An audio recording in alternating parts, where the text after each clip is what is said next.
রেণু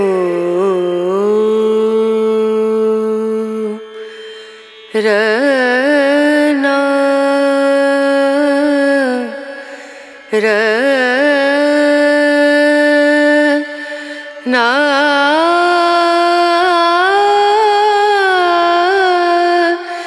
না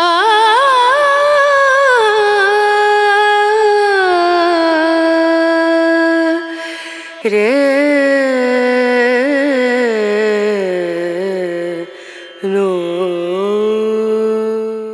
আজ সকাল সকাল বেরিয়ে পড়েছিলাম গালিব স্ট্রিটের উদ্দেশ্যে। ছুটির দিন, তাই কলকাতা এত সকাল সকাল ঘুম থেকে ওঠেনি।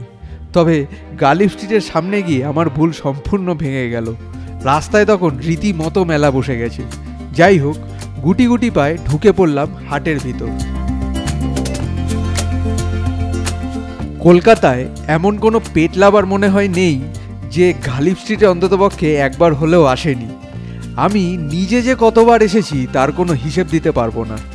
এত পশু পাখির মেলায় নিজেকে কোথায় যেন হারিয়ে ফেলি। যেন মনে হয় কলকাতার বুকে ছোট্ট একটা স্বর্গরাজ্য।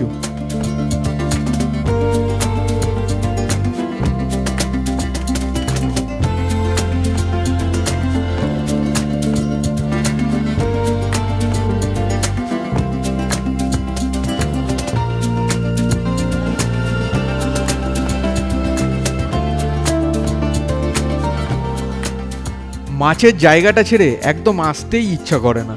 মনে হয় হাটের সব মাছ কিনে বাড়ি নিয়ে চলে আসি।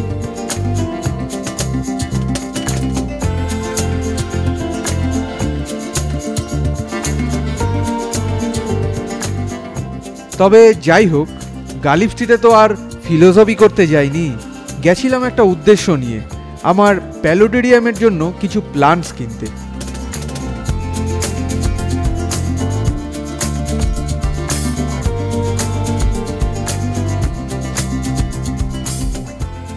প্লান্টসের মধ্যে অ্যানোবিয়াস আমার লিস্টে প্রথমেই ছিল।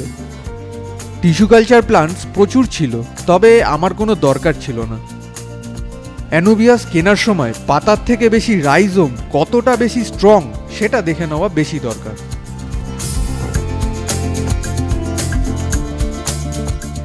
এটা হলো অ্যানোবিয়াস স্নোফ্লেক, যার দাম আমি বলেছিল 1750 টাকা। কিছু হাইড্রোকোটাইল টাইপাটিটা মিনি খুঁজছিলাম টিসি পটে, কিন্তু সেরকম কিছু পেলাম না। এই দোকানটায় বেটা ফিশের কালারগুলো সত্যি মুগ্ধ করার মতো ছিল এবং দামও মোটামুটি রিজনেবলই ছিল। কিছু হার্ডস্কেপ মেটেরিয়াল খুঁজছিলাম, যদি ভালো কিছু পেয়ে যাই তাহলে কিনে নেবো ভাবছিলাম। সব শেষে একটা দোকানে আমার লিস্টের সব গাছ পেয়ে গেছিলাম এবং ওখান থেকেই সব গাছ কিনে নিই। তাহলে কেমন লাগলো গালিব স্ট্রিটের এই মিনি ট্যুরটা? ভালো লাগলে অবশ্যই লাইক, শেয়ার অ্যান্ড সাবস্ক্রাইব করে দেবেন। তাহলে দেখা হবে আমার নেক্সট ভিডিওতে। Till then, tata, bye by.